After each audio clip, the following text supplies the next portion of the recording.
अस्सलाम वालेकुम व्यूअर, बहुत बहुत शुक्रिया मेरी इस वीडियो को सिलेक्ट करने का। आजकल आप लोगों को पता है कोरोना वायरस का काफ़ी ज़्यादा मसला पूरी दुनिया में है और ये 2020 के आगाज़ से ही इसका ये बहुत ज़्यादा इफेक्ट पूरी दुनिया को हुआ है। पूरी बिजनेसेस बंद पड़े हैं, इकॉनमी क्रैश हो गई है। लेकिन आज मैं आपको कोरोना वायरस के बारे में नहीं बात करने लगा। आज से 100 साल पीछे जाते हैं, 100 साल पीछे जाते हैं। 1918 में स्पेनिश फ्लू आया था। ये दुनिया का एक इस तरह का वायरस था जिसने दुनिया को हिला के रख दिया। स्पेनिश फ्लू क्या था और इसका नाम स्पेनिश फ्लू क्यों रखा गया, इसके बारे में जो थ्योरी पाई जाती वो ये थी कि ये स्पेनिश फ्लू जब आया तो उस वक्त पहली जंग अज़ीम हो रही थी। पहली जंग अज़ीम हो रही थी तो मुख्तलिफ ममालिक जो थे उनकी सेंसरशिप काफ़ी स्ट्रॉन्ग थी और न्यूज़ को वो लोग ज़्यादा स्प्रेड नहीं होने देते थे, रिस्ट्रिक्शन थी काफ़ी ज़्यादा।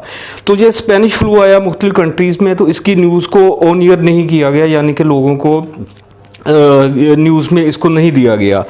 स्पेन जो एक कंट्री था वो चूँकि पहली जंग अज़ीम में बिल्कुल न्यूट्रल था, किसी का साथ नहीं दे रहा था, वहाँ पे जब ये फ्लू आया लोग मरना शुरू हुए तो उन्होंने कोई रिस्ट्रिक्शन नहीं लगाई और स्पेन की न्यूज़ में ये आना शुरू हो गया कि ये स्पेनिश फ्लू का जो आगाज़ हुआ जिसमें लोगों की डेथ्स हो रही है। ख़ासतौर उनके जो बादशाह थे उनका भी जो कि उनकी भी डेथ हुई थी, इसलिए स्पेन में ये खबर फैल गई कि एक फ्लू आया है जिसकी वजह से लोगों की डेथ हो रही है, वायरस आया है।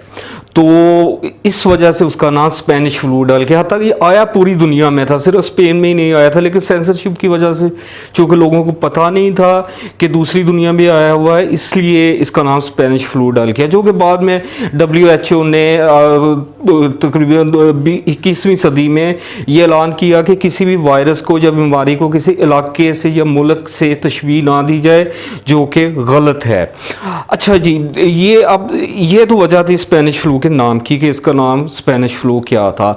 एक बहुत ही ये ख़तरनाक किस्म का वायरस था जिसने पूरी दुनिया को हिला के रख दिया। 500 मिलियन लोग अफेक्ट हुए थे स्पेनिश फ्लू की वजह, यानी कि 50 करोड़ लोग अफेक्ट हुए थे इसकी वजह से, और तकरीबन 50 मिलियन लोग की डेथ हुई थी इस वायरस की वजह से। इससे अंदाज़ा लगा लें कितना मोहलिक किस्म का ये वायरस था जिसने पूरी दुनिया को हिला के रख दिया। इसकी ओरिजिन क्या थी इसके बारे में कोई ख़बर नहीं है कि एग्जैक्ट नहीं पता कि ये किस मुल्क से आगाज़ हुआ था इसका, लेकिन बहरहाल ये कहते हैं कि ये चाइना या USA से इसका आगाज़ हुआ था। तो एक क्वेश्चन राइज होता है कि इतनी ज़्यादा डेथ्स क्यों हुई है स्पेनिश वायरस में। पहली तो रीज़न ये थी कि पहली जंग अज़ीम हो रही थी, फर्स्ट वर्ल्ड वार हो रही थी, तो उस वजह से भी लोगों की तवज्जो उधर थी, हेल्थ की तरफ कोई ज़्यादा रुझान नहीं था, इक़दामात किए नहीं जा सके जिसकी वजह से डेथ जो था वो बहुत ज़्यादा था। दूसरी रीज़न थी कि हेल्थ केयर ने इतनी तरक्की नहीं की थी, लोगों ने तवज्जो नहीं हेल्थ पे दी थी, इसलिए इस वायरस ने पूरी दुनिया को हिला के रख दिया। और हैरत की बात यह है कि जो भी दुनिया में वायरस वगैरह आते हैं उनका ज़्यादा इफेक्ट पड़ता है यंग लोगों पे इफेक्ट नहीं पड़ता, बूढ़े और बच्चों पे पड़ता है क्योंकि उनका इम्यूनिटी सिस्टम वीक होता है। लेकिन इस वायरस की ये खसूसियत थी, इसने यंग लोगों को ज़्यादा इफेक्ट किया और ज़्यादा जो डेथ हुई थी वो 20 से 40 साल की एज के लोगों में थी।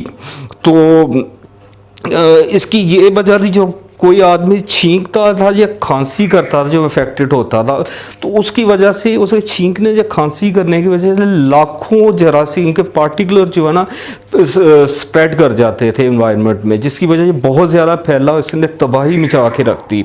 अल्लाह करम करे, यानी कि इस तरह की वबा से खुदा महफूज रखे, लेकिन ये एक ऐसी वबा थी जिसने पूरी दुनिया को हिला के रख दिया। तो यकीनन आपको मेरी वीडियो पसंद आई होगी। बहुत बहुत शुक्रिया।